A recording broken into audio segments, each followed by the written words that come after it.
morning. Today we are going to make a box out of some sheet metal and some angle iron to house our new propane on-demand hot water heater. This is it right here. Put a link in the description below where we got it from. So we have, it's a pretty simple hookup. Get your cold in, got your flow adjuster, hot water out, your propane in, oval, power, your remote, your thermostat. It's like a pretty simple setup. So I'm going to be using this angle iron, and I have some leftover 18 gauge and 16 gauge sheet metal. I'm going to fab up box for it. And I'm going to mount it on the side of the bus right about here. So this is just behind our fuel tank. Get under here and show you. So that's the end of our fuel tank. So we're going to mount it right next to that. And then our door will be on the outside right here to access it. And then behind it, on the left side of it, we're going to put our gray water tank. And then directly across on the other side of the bus, where we have our toolboxes, we're going to have our two 30-pound propane tanks. So we'll probably put them in this box right here. And then it'll go, the propane line will just go straight across the channel right to the back of the hot water heater. Quick, simple. We don't have to buy a ton of line to run. And then where we're mounting it also on the side of the bus is underneath where our kitchen sink is going to be. And it's right next to the shower too. So it's all right in that same area, which is nice. Here's the door to the hot water heater. I'm going to put it right here. On RVs, this thing is made to replace a factory hot water heater. So they already have the box made for it and everything, and it can just pretty much slide right in if it's the same size. And I think they are stored, like the boxes go to the inside of the RV. So on this one, I'm going to try to make the box a little bit bigger than what is needed so I can put some insulation around it. And then I've seen other people cut their holes and they put it like up higher inside, so it slides to the inside of the bus, the interior of the bus. And I don't want to sacrifice the space, so I'm going to have it mounted underneath with the rest of the stuff and just try to make it sealed as well as I can and insulated the best I can. Make the back panel removable so I can access the wires and all the plumbing and add insulation after I'm done hooking everything up. My idea is just to insulate around here and then have a panel behind here that I can take off, then add some like a fiberglass or some sort of insulation, kind of stuff it around everything. This is supposed to have like a frost protection built into it for the winter time, but I just want to take as many extra precautions as I can to keep anything from freezing. Alright, so underneath the bus here, where I'm going to mount the box for the hot water heater, it's going to go right about here. So I know that my gray water tank is 6 feet long. Just going to go from the end of the side panel down there, measure it over to here, made my mark right there. So I'll start the box just past this rivet. So the instructions say that the side walls of the heater require 0 clearance, so I can basically make it a tight fit. And then on the top side, I need at least 1 inch of clearance. So I can go, it's only a 13 by 13 opening that I need. So I have 17 inches high here. So this is plenty of room to put the box and insulate, to do everything that I want to do to keep it from freezing, protected, waterproofed, all that kind of jazz.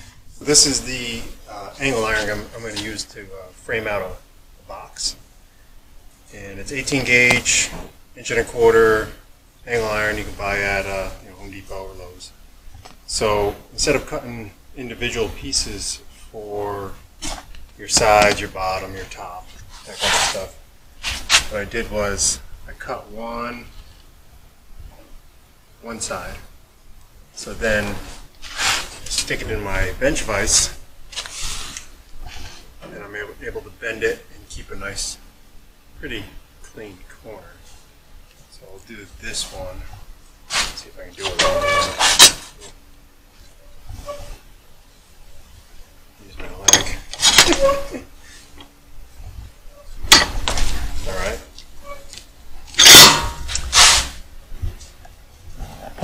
So then just take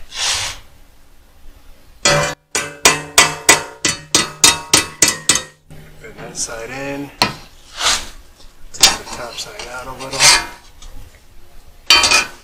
and then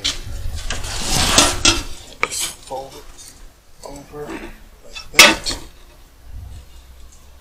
And then bring the top down to make it more square.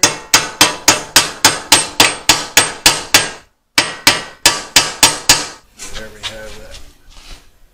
So stuff bends pretty easy, so you can straighten that corner out a little bit better.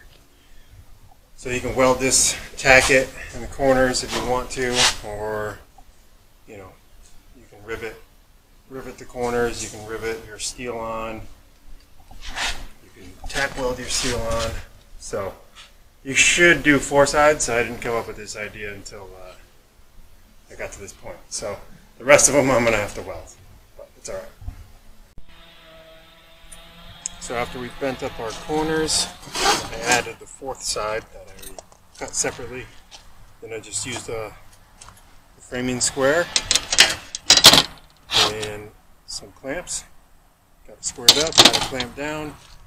Then I used the welder. I just tack welded the corners.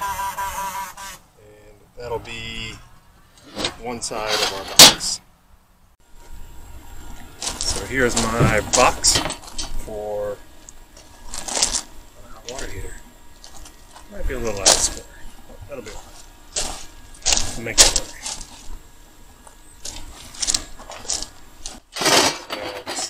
Just smooth down the welds on the outside. I'll cut my sheet metal, put it on the outside, and then I'll tack weld from the inside through these holes here. And then I'll just caulk the seams from the inside, paint it all, and then lock it up under the bus. Here's the box. We got our sheet metal on, and we tack welded it from the inside. So once I had the box made, I placed it on top of the sheet metal. I traced it out with a Sharpie, then I cut it with the shears, power shears here.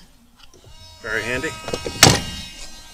And then once all the sheet metal is tacked on, I put some angle iron on the corners just to kind of seal it up, dress it up a little bit better.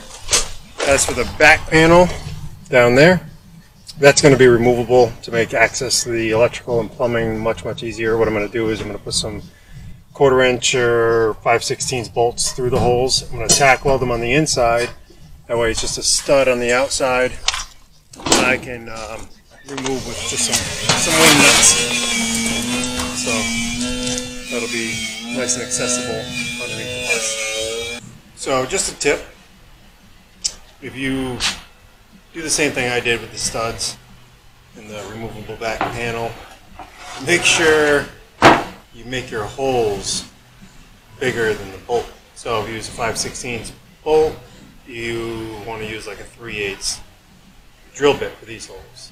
So when I put everything on, I tacked the back of the heads inside, and then I went to go take everything off. It was very difficult to do that. But if I would have made the holes a little bit bigger, it would have had a little bit more play to take it off. So right now we just have some paint, primer, and one on there, one quick coat. And we got the box out here, same thing. And then we caulk all the seams on it. And once that's all dried up, ready for paint again, I'm going to take this stuff, some truck bed coating, for a nice like a rubbery protective finish. So should turn out pretty good. So we have a little bit of progress here. This is our rear panel, the removable panel, and I use some of this. You can get this from from Depot or Lowe's, just weather stripping in the door section. It's got the sticky back on it. Peel it off, it sticks on. Then I drill through it with a drill bit so I can still put my bolts through the holes. Whenever you do this, make sure you mark where your top is so all your holes will line up still. So that's that. Now out here we have the bus. We got our hole cut out. And we put some bolts in from the face. And all I have left is to do 2 bolts in the back up top. And right now it's pretty solid. It just moves with the skin of the bus here. So I'm gonna cut some insulation, some foam board for down here, and then I'm gonna slide the unit in and see how it fits. Take a picture. Here we are. We got it mocked up. Got the door screwed on. It's not screwed to the bus yet, but that's how it's sitting. Kind of like it. We have 2 inches of insulation all the way around, and we have 1 inch on the top. Wanted to leave, or needed to leave, a 1-inch air gap for combustibles. So here's what the back of it looks like. There it is. So I'll end up taking this all back apart and foaming these little gaps. But then I'll have some fiberglass maybe, or some other type of squishy insulation that'll go in this once this cover goes on after everything's plumbed. I think it'll work pretty good. I had to cut out some of the rub rail, which I was hoping not to, but I had to. It's the only way that was going to work.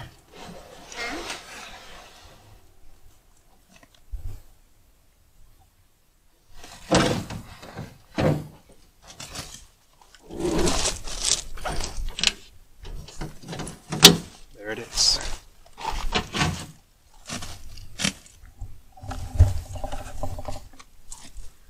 So there's the hole. There's my insulation. I'll get some, I got a can of spray foam here. I'll just foam around this whole edge, let it expand, and then cut it smooth. Same thing for underneath this piece. So I had some scrap foam board and insulation. I used 3 different pieces. So just foam in between them. And we'll just let it expand, cut off the excess.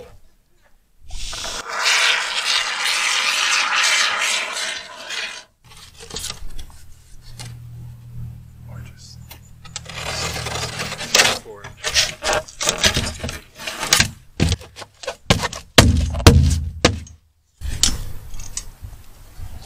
Stick in our sides. I already have the top one still in there.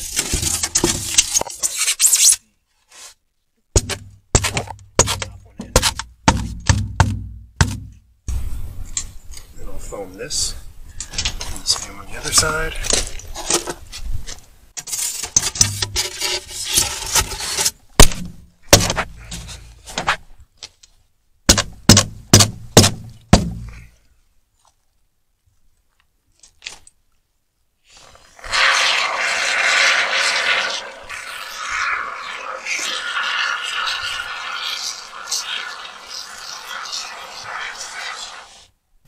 So use some tech screws, 3/4 inch long, number 10s. That's what I'm going to use to hold these in place.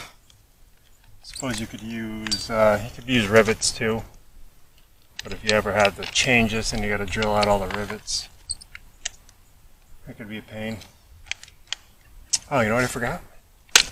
Forgot my butyl tape. Stop recording. Stop. Record. I almost forgot our butyl tape. So this goes around the seam back here.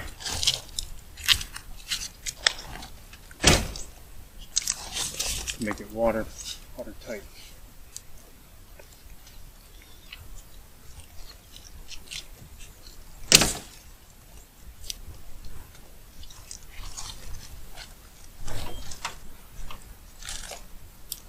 Stick it on. We'll pull off the paper backing.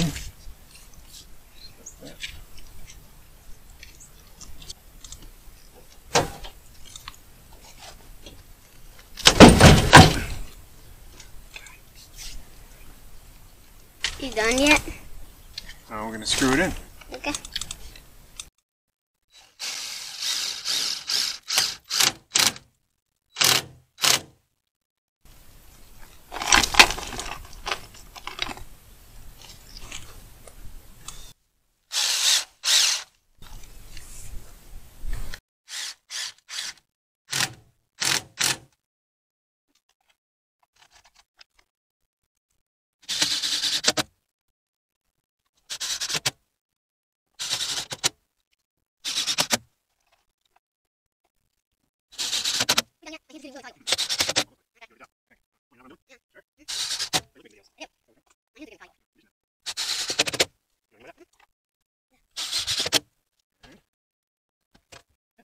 Oh, it is mounted. Got our butyl tape. I gotta trim some of the sloppiness off. But it's in. That is funny. These screws are a little long, but it's all I have. So we can just cut them down a little bit. So, yeah. Save the back part for our hookups for wiring or propane, water lines. What about the tail? Hopefully that'll be next week. All right. If I was to do this box all over again, I would do this removable cover a little bit differently. Even with drilling the holes bigger so they will fit easier. The box must tweak, when we bolt it all together. And then you gotta remount the holes, and you already got the foam on there. And cut on these metal things. Yeah, I would do something different with the I still want a removable cover, just in a different way. Maybe with angle iron, and it kind of pops on. You screw it on from the sides with some self-tapper screws. Like now, might have to open up a couple more holes to make it fit better. But that's my review on that. Alright, it's in. It's mounted. I was able to get this back cover on. All the wing nuts are on. They're not super tight, but they're just on and in place, ready to be taken off to plumb and hook up electrical to. So, if you try this, it's a pain in the butt. But I think it came out pretty good. It doesn't take up storage inside the bus. Pretty happy with it. And we used some 3/16 flat stock. We ran it across the top, welded it to these ribs, and then drilled holes through up in here so we can still get our bolts in. Just like we did with the toolboxes. It's a pretty good method. Happy with it. Alright, so there it is. So Andy he's gonna cap off these rub rails. So where we cut to fit the hot water heater door, I had a rub rail section left over from the emergency exit door. So we cut this back, and we're going to use the end of one, and then just kind of make it look factory. So we have an end there, and then we got one on the other side going on too. And we'll stitch weld it and grind it, do a little Bondo, do a little paint, And it looked like it was meant to be.